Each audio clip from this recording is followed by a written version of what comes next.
সাবেক আরও একজন প্রধান নির্বাচন কমিশনার গ্রেপ্তার হয়ে আজ আদালতে হাজির হয়েছিলেন। তাকে আদালতে উপস্থাপন করা হয়েছিল। তিনি হচ্ছেন হাসিনা আমলের সর্বশেষ সিইসি, মানে 2024-এর 7 জানুয়ারিতে যে বিখ্যাত আমি এবং ডামির নির্বাচন হয়েছিল বলে বলা হয়, সেই আমি এবং ডামির নির্বাচনে যিনি প্রধান কারিগর ছিলেন মিস্টার হাবিবুল আওয়াল, তাকে আদালতে উপস্থাপন করা হয়েছিল।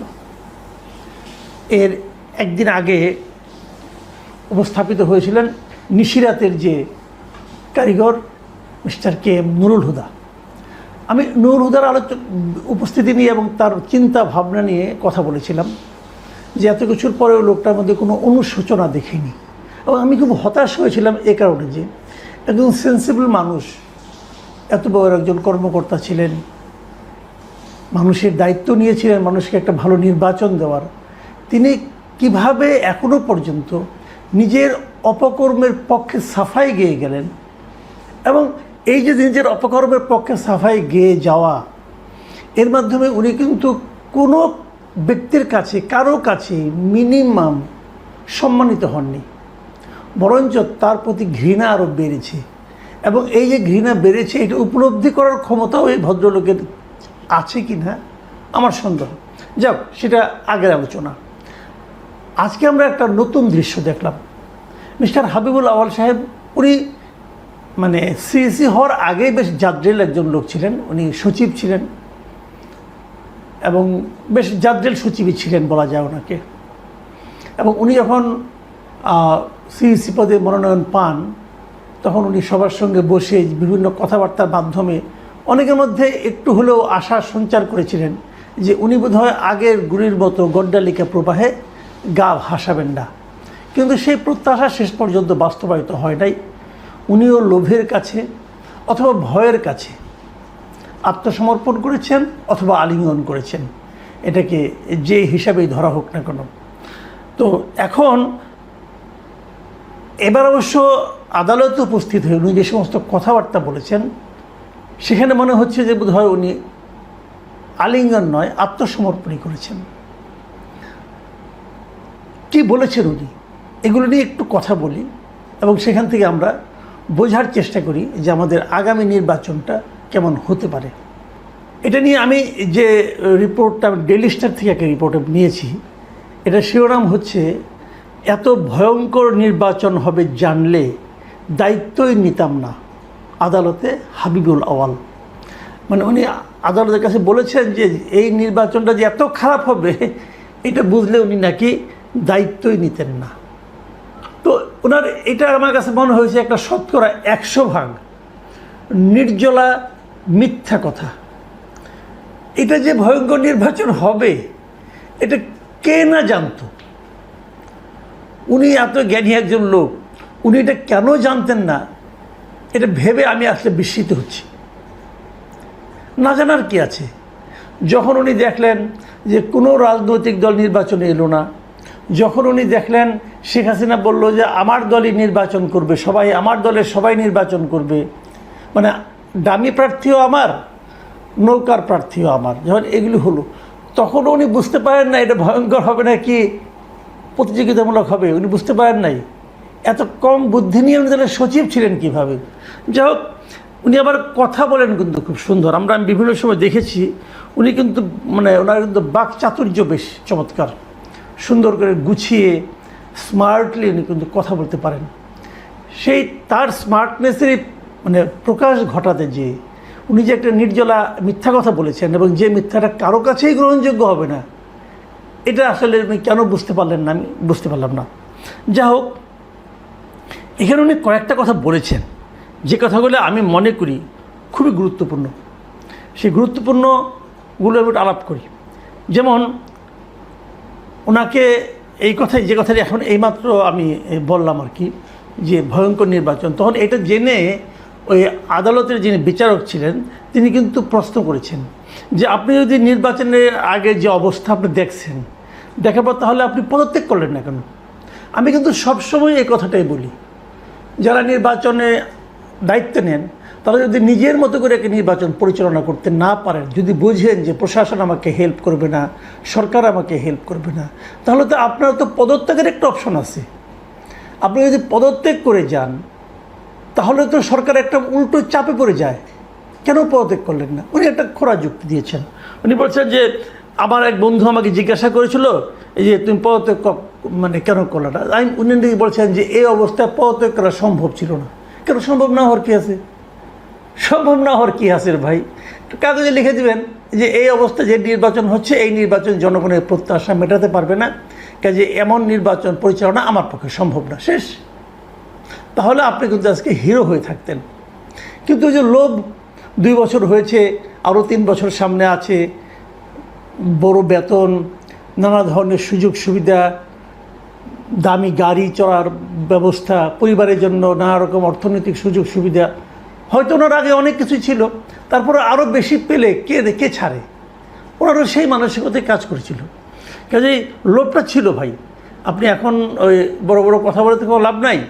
যাক, তবু উনি বলেছেন, তবে উনি কিছু কথা বলেছেন, এই আত্মোপলব্ধিগুলি আমার মনে হয় যে একটু উচ্চারণ করা দরকার।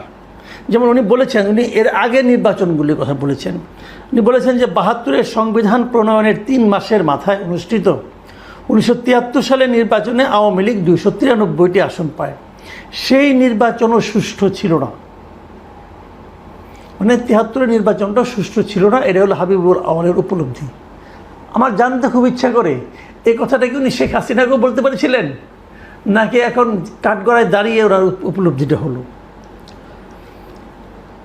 তারপরে বলেছে 1990 সালে আওয়ামী লীগ তত্ত্বাবধায়ক সরকারের জন্য আন্দোলন করে, পরবর্তীতে তারাই আবার দলীয় সরকারের অধীনে নির্বাচন দিতে সংবিধান সংশোধন করে।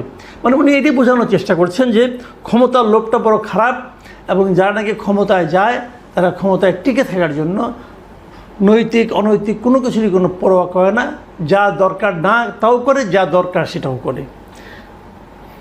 তো এইভাবে যেন উনি ব্যাখ্যা দিচ্ছিলেন, বোঝানোর চেষ্টা করছিলেন নিজের অবস্থানটা, তখন ওখানে যারা পাবলিক প্রসিকিউটর ছিলেন তিনি উত্তেজিত হয়ে যান এবং বলেন যে হাবিবুল আওয়াল সাহেব নিজেকে জাস্টিফাই করছেন, তার এ সমস্ত বক্তব্য দেওয়ার সুযোগ নাই।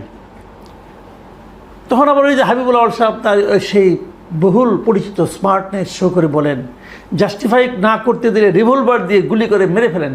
এগুলো না আগেও বলেছেন, নানা রকম কথাবার্তা, চমক সৃষ্টিকারী কথাবার্তা। তবে এখানে আমি একটা কথা বলি, পাবলিক প্রসিকিউটরের এই যে উত্তেজিত হয়ে যাওয়া এবং কোনো কিছু দেওয়ার জাস্টিফিকেশন দেওয়ার সুযোগ নাই, হ্যান নাই তেন নাই, এগুলো বলাও না আমি কোনো মনে করি ঠিক না। ঠিক না এই কারণে, ওনাকে যদি বিচারক অ্যালাউ করেন তাহলে আপনি কে তাকে কথা বলতে না দেওয়ার? আর একজন লোক আপনি কথা বলতে দেবেন না কেন? আপনাদের এই জিনিসগুলো বুঝতে হবে। আপনি তো দলীয় লোক না রে ভাই। এই ভদ্রলোক যত কথা বলবে তার কথার ভেতর থেকেই কিন্তু তার অপরাধসমূহ বের হয়ে আসে। তাকে সেই সুযোগটা থেকে আপনি বঞ্চিত করবেন কেন? আর আমাদেরকে বঞ্চিত, এই যে জাস্টিফাইগুলো যদি না দিতেন তাহলে 73-এর নির্বাচন অথবা শেখ হাসিনার ক্ষমতার লোভ, এই পয়েন্টগুলোই বা আমরা কীভাবে পেতাম? কাছে কথা বলতে দেওয়া উচিত। এরপর যিনি পাবলিক প্রসিকিউটর থাকবেন, আমি মনে করি তাদের এটা মাথায় রাখা উচিত যে আমি প্রতিরোধ করলাম, কথা বলতে দিলাম না, চিৎকার চেঁচামেচি করলাম, তাহলে আমি খুব ভালো প্রসিকিউটর হয়ে গেলাম। বিষয়টা এরকম না। আপনাকেও মাথা ঠান্ডা রাখতে হবে। হ্যাঁ, দলীয় একটা ব্যাপার তো আছেই। আপনারা তো যারা পাবলিক প্রসিকিউটর হয়েছেন তারা তো আর দলীয় বিবেচনাতে হয়েছেন, বিশাল জ্ঞানের কারণে যে হয়ে গেছেন তা তো না, এটা তো বুঝি আমরা। তো দল করেন ভাই, কোনো সমস্যা নাই, কিন্তু আইনগুলো মেনে চলেন, আইনের মধ্যে থাকলে ভালো হয়। এখন যে সবচেয়ে গুরুত্বপূর্ণ যে কথাটা বলবো, হাবিবুল আওয়াল এখানে দাঁড়িয়ে একটা গুরুত্বপূর্ণ কথা বলছেন। সেই গুরুত্বপূর্ণ কথাটা হলো, উনি বলেছেন, উনি নির্বাচন কমিশনের যে অসহায়ত্বটা সেটা আসলে তুলে ধরেছেন। তুলে ধরে উনি বলেছেন, মৌলিক সংস্কার ছাড়া আগামী 1000 বছরেও এদেশে সুষ্ঠু নির্বাচন সম্ভব নয়। এই কথাটা আমার কাছে মনে হয়েছে একটা $1 মিলিয়ন স্টেটমেন্ট। আসলেও তাই, কারণ অসহায়ত্ব তো অবশ্যই আছে, প্রশাসন আপনার হাতে নেই, প্রশাসন যেভাবে দিবে রেজাল্ট আপনাকে সেটি তো প্রকাশ করতে হবে। কাজে প্রশাসনকে যদি নিয়ন্ত্রণ করতে না পারেন, আপনি বড়জোর পদত্যাগ করতে পারেন, আপনি বড়জোর নির্বাচন স্থগিত করতে পারেন, কিন্তু একটা সুষ্ঠু নির্বাচন তো তাতে অনুষ্ঠিত হয়ে গেল না। সুষ্ঠু নির্বাচন অনুষ্ঠান করতে গেলে যে জিনিসটা দরকার সেটা হলো মৌলিক সংস্কার। প্রশাসন কি হয়েছে, আওয়ামী লীগ আমলে যেভাবে হয়েছে তার উল্টোভাবেই আগামীতেও প্রশাসন তাই করবে। দেখেন আপনি পাবলিক প্রসিকিউটর সাহেব, উনি এখন বিএনপির মতো করে কথা বলছেন, কিন্তু এর আগে যে সমস্ত প্রসিকিউটর ছিল তারা আওয়ামী লীগের মতো করে কথা বলেছিল। হিসাব কিন্তু সহজ সরল একদম। এখন উনি যে দলের পারপাস সার্ভ করতে আসছেন সেই দলের মতো করবেন। এখন আগামীতে যখন ইলেকশনটা হবে, সেই ইলেকশনে যারা থাকবেন তারা যদিও আওয়ামী লীগ আমলে নিয়োজিত, কোনো সমস্যা নাই, কিন্তু তারা আওয়ামী লীগ এখন বললে স্বীকার কেউ করবেন না, সবাই বলবেন। তারা তখন ভয়ে পড়ে, চাপে পড়ে, নানাভাবে অন্তরে ঘৃণা নিয়ে তারা আওয়ামী লীগের সার্ভিস দিয়েছেন, এগুলো বলবে সবাই কিন্তু। এবং ভাবখানে এরকম যে মনে প্রাণে আমি জিয়ার সৈনিক, আবার কেউ কেউ বলবে মনে প্রাণে আমি জামাতের সৈনিক, এগুলো বলবে আর কি। তাই তাদের সেই যে বলাটা যে সঠিক সেটা প্রমাণ করার জন্য আগামী নির্বাচনেও তারা তাই করবে, কোনো না কোনো দলের পক্ষে কাজ করবে। কিন্তু নিরপেক্ষ হিসাবে কাজ করার যে মানসিকতা, সেটা এই পুরো আমলাতন্ত্রের মধ্যে নাই। তারা সব সময় তাকায় থাকবে যে আমাদের শীর্ষ যে সরকারের শীর্ষ ব্যক্তিগত তারা কি চায়, তাদের দিকে তাকায় থাকে। এবং তারা যদি চলে যায় তাহলে নতুন যারা আসবে তারা কি চায়। কারণ তারা যদি বুঝে যায় যে ক্ষমতায় বিএনপি আসছে, তাহলে দেখবে সবাই বিএনপি হয়ে গেছে বিএনপিকে হাতে রাখার জন্য। কারণ বিএনপি তারা তো জানে এই দেশের প্র্যাকটিসটা কী।